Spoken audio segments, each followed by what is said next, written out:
এই এপিসোডে আমি মডেলিং মেথডস নিয়ে আলোচনা করব। 3D প্রোগ্রামগুলোতে সাধারণত 3 ধরনের মডেলিং অবজেক্ট রয়েছে। যদি এই অবজেক্টগুলো সম্বন্ধে না জানা হয়, তাহলে অবজেক্ট ড্রয়িংয়ের সময় কোন টুলের মাধ্যমে সেই অবজেক্টটি ড্রয়িং করা হবে এই ধরনের দ্বিধায় পড়ে যেতে হয়। এই জন্য এই মডেলিং অবজেক্টগুলো সম্বন্ধে ধারণা থাকা প্রয়োজন। এখানে 3টা অবজেক্ট আমি দেখতে পাচ্ছি, 3 ধরনের অবজেক্ট। আমি একটা একটা করে দেখাবো।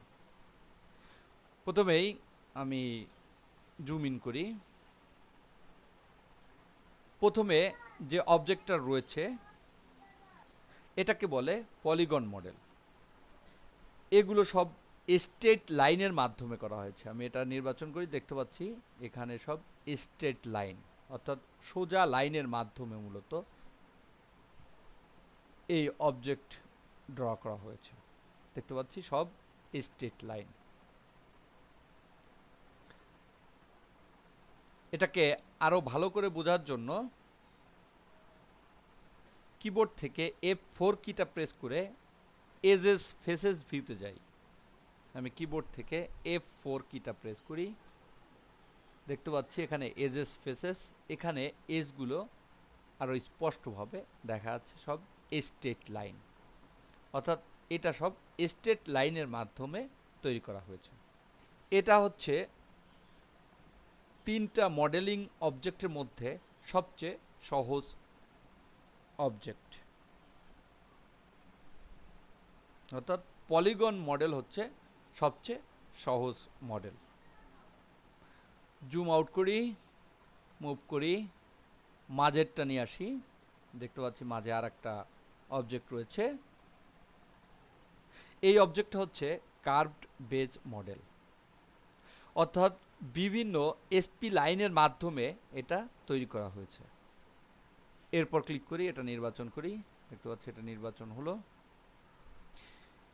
মডিফাই প্যানেলে এখান দেখাচ্ছে আমি কি কি ড্রয়িং করেছি। নার্ভস সারফেস এর মাধ্যমে মূলত ড্রয়িং করেছি। এখানে দেখতে পাচ্ছি নার্ভস। নার্ভস হচ্ছে একটা অ্যাব্রিভিয়েশন। এর ফুল ওয়ার্ডগুলো হচ্ছে non uniform resort basis spline. এই নার্ভস হচ্ছে কার্ভ বেজ মডেলিং টেকনিক। এই টেকনিকের মাধ্যমে মূলত জটিল ধরনের বিভিন্ন অবজেক্ট ড্র করা যায়। যেমন এখানে আমি ড্র করেছি, এটাকে আমি মডিফাই করব। মডিফাই প্যানেল থেকে কার্ভ এর উপর ক্লিক করে নির্বাচন করি, মুভ টুলে ক্লিক করি। এবার আমি এটাকে মুভ করি, দেখতে পাচ্ছি মুভ হচ্ছে। যেদিকে নিব সেদিকে মডিফাই করা যাচ্ছে। এখানে ক্লিক করে এভাবে নিচের দিকে নেওয়া যাবে।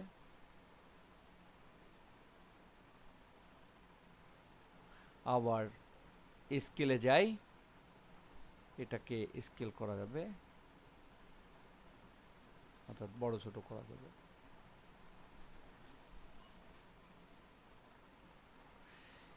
এই ড্রয়িংগুলো করা হয় এই নার্ভসের মাধ্যমে, অর্থাৎ এখান থেকে নার্ভস কার্ভস এর উপর ক্লিক করি, এর মাধ্যমে এগুলো ড্রয়িং করতে হয়। এখানে ক্লিক করি।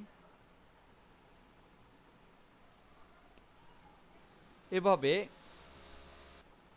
কার্ভস বেস মডেলিং এর মাধ্যমে, নার্ভস এর মাধ্যমে বিভিন্ন ধরনের অবজেক্ট তৈরি করা যাবে। এটা হচ্ছে curve base model. Nerve surface এখানে ক্লিক করি, এখান থেকে সিলেক্ট অবজেক্টে যাই, এর উপর ক্লিক করি, অর্থাৎ এটা নির্বাচন করি,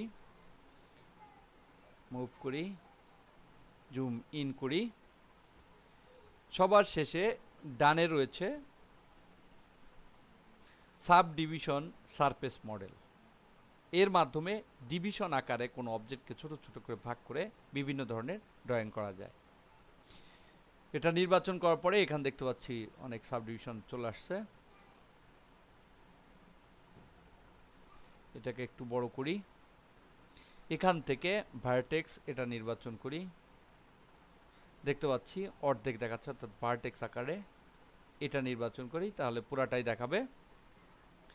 এবার এটাকে ওয়্যার ফ্রেমে দেখাই, জুম ইন করি, তাহলে কাজ করতে সুবিধা হবে। এজন্য কিবোর্ড থেকে F3 কিটা প্রেস করি, ওয়্যার ফ্রেম হয়ে গেল। এবার এখানে দেখতে পাচ্ছি ছোট ছোট অনেক কন্ট্রোলার রয়েছে, এখানে ক্লিক করে কন্ট্রোল করা যাবে। আমি এটা নির্বাচন করি, এখান থেকে সিলেক্ট মুভ, দেখতে পাচ্ছি মুভ করা যাচ্ছে। এখান থেকে ছোট করে দেই, আবার এই কন্ট্রোলটা ক্লিক করি, নিচের দিকে যাই, এই কন্ট্রোলারটা ক্লিক করি, এদিকে সরিয়ে দিই, এখানে ক্লিক করি, এদিকে বাইরে ক্লিক করি, কিবোর্ড থেকে F3 সিলেক্ট অবজেক্ট, এখান থেকে এটা ক্লিক করি, বাইরে ক্লিক করি, দেখতে পাচ্ছি আমি এটাকে মডিফাই করে ফেললাম, অর্থাৎ একটা মডিফাই হয়ে গিয়েছে। এভাবে যখন আমরা ড্রয়িং করব তখন এই 3 ধরনের অবজেক্ট মডেলিং নিয়ে কাজ করতে হবে।